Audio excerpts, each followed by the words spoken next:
Time traveller செய்திகள். முதலில் தலைப்புச் செய்திகள். இன்றும் தொடரும் அதிபர் ஆசிரியர்களின் போராட்டம். இலங்கைக்கும் கடனளிக்கும் நாடுகளுக்கும் இடையிலான உடன்படிக்கையை வரவேற்றுள்ள அமெரிக்கா. காலிமுகத்திடல் போராட்டத்தின் இரண்டாம் கட்டம் எச்சரிக்கும் அனுர தரப்பு. அபிவிருத்தி என்கின்ற பெயரில் பெரும்பான்மை சமூகத்தின் ஆதிக்கம் குற்றம் சாட்டும் சாணக்கியன். உண்மையை புரிந்து கொண்டு வாக்களிக்க தயாராகுங்கள், ரணில் விடுத்த விசேட கோரிக்கை. அமைச்சரவை கூட்டத்துக்கு அவசர அழைப்பு விடுத்துள்ள ரணில். ராமேஸ்வர மீனவர்களிடம் தமிழக அரசாங்கம் கோரிக்கை. மாணவர்களுக்கு பாராட்டு விழா, கட்டுப்பாடுகள் விதித்த தமிழக வெற்றி கழகம். இஸ்ரேலுக்கு ரகசியமாக ஆயுதங்களை ஏற்றுமதி செய்த இந்தியா. பாகிஸ்தானை தாக்கும் வெப்ப அலை, 450க்கும் மேற்பட்டோர் மரணம்.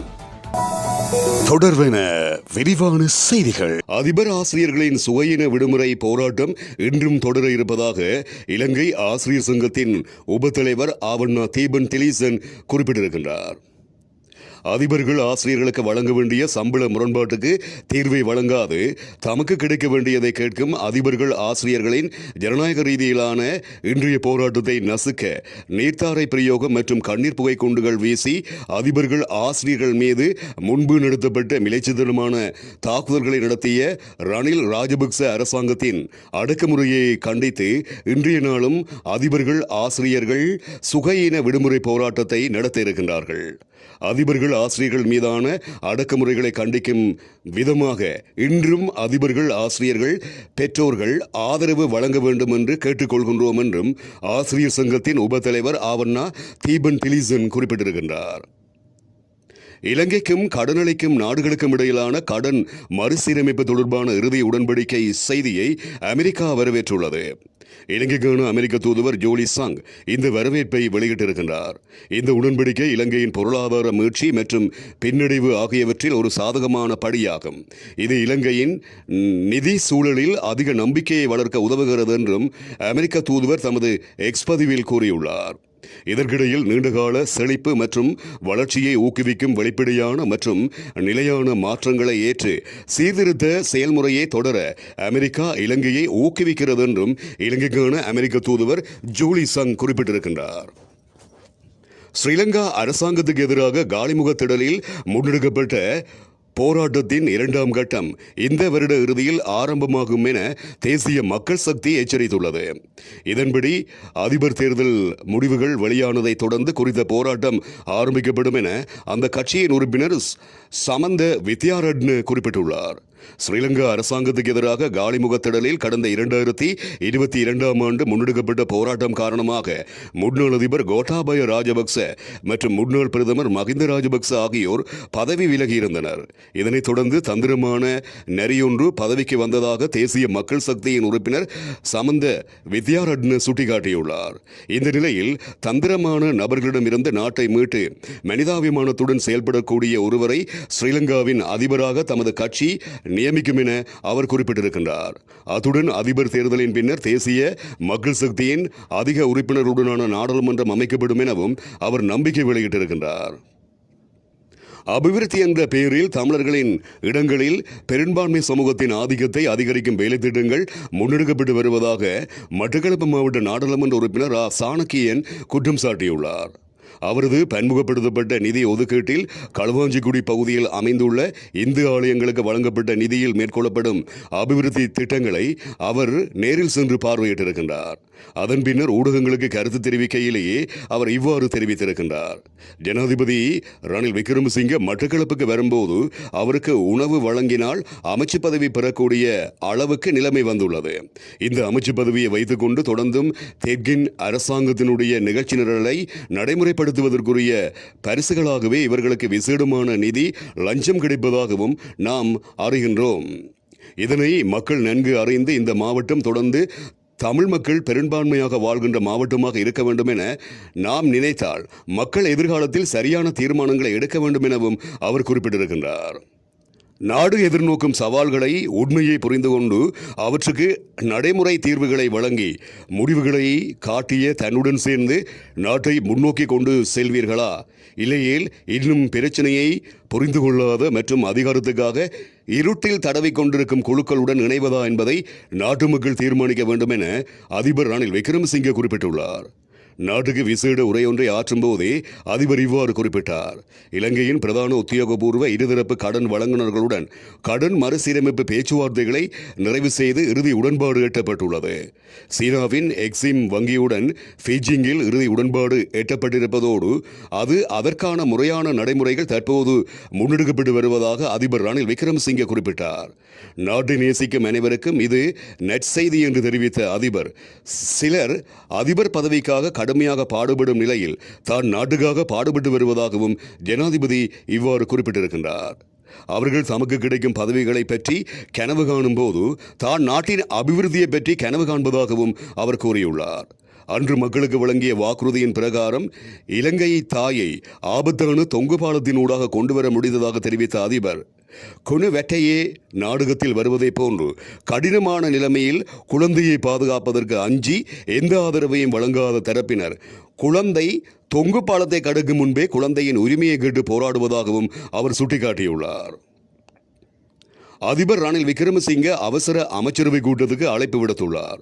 இதில் கலந்து கொண்டு கருத்து தெரிவித்த அமைச்சர் கரின் பெர்னாண்டோ இன்று நாட்டுக்கு அதிபர் விடுத்திருக்கின்ற விசேட அறிக்கையை தொடர்பில் அமைச்சரவைக்கு தெரியப்படுத்தியிருப்பதாகவும் குறிப்பிட்டார். இதேவேளை இலங்கை மக்களுக்கு பல நிவாரணங்கள் கிடைக்கும் என்றும் ஐக்கிய தேசிய கட்சியின் தேசிய செயலாளர் ரவி கருணாநாயக்க குறிப்பிட்டிருக்கின்றார். இலங்கை கடற்பரப்புக்குள் எல்லை தாண்டி சென்று மீன்பிடி நடவடிக்கையில் ஈடுபடுவதை தவிர்க்குமாறு ராமேஸ்வர மீனவர்களிடம் தமிழக மீன்வளத்துறையினர் ஒலிபெருக்கி வாயிலாக அறிவித்தல் ஒன்றை விடுத்திருக்கின்றார்கள்.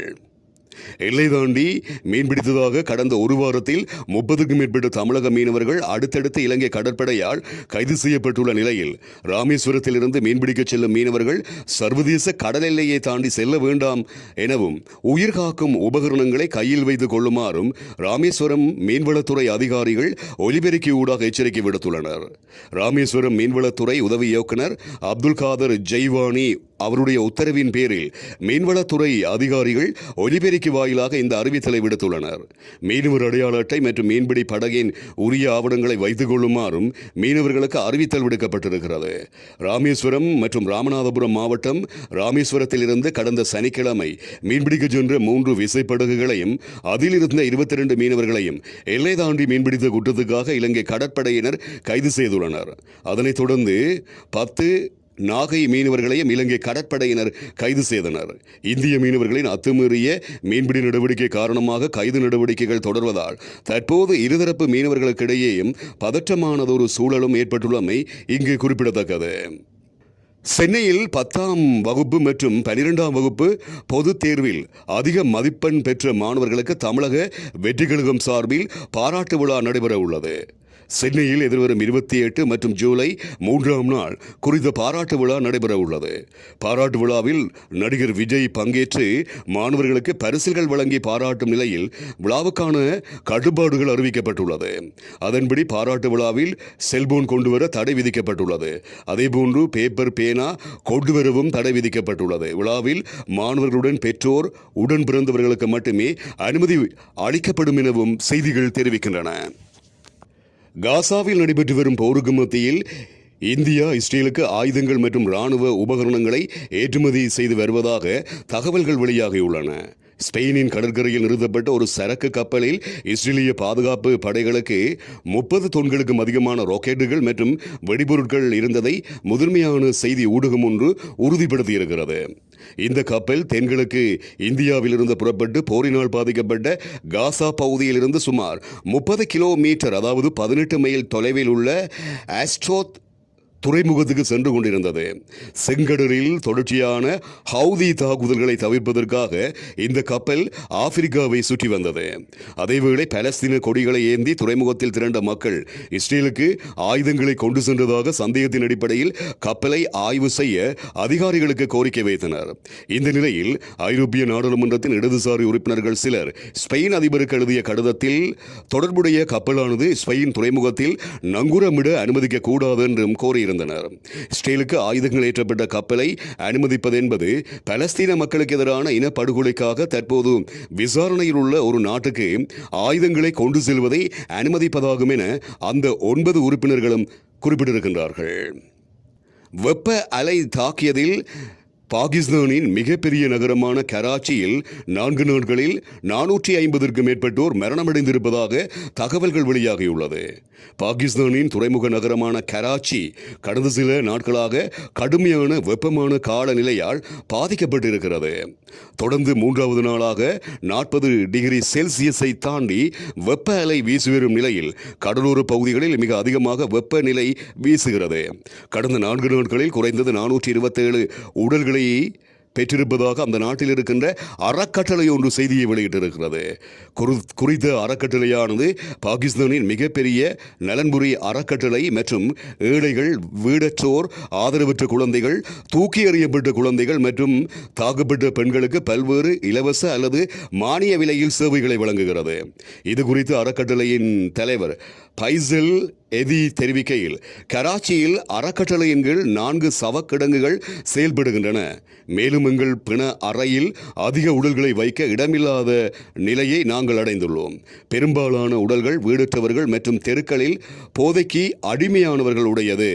இந்த மக்கள் நாள் முழுவதையும் தங்களின் வாழ்வாதாரத்துக்காக முழு நாளையும் செலவிடுவதால் தீவிர வெப்ப அலை அவர்களுக்கு ஏற்பட்டிருக்கிறது என அவர் மேலும் குறிப்பிட்டிருக்கின்றார்.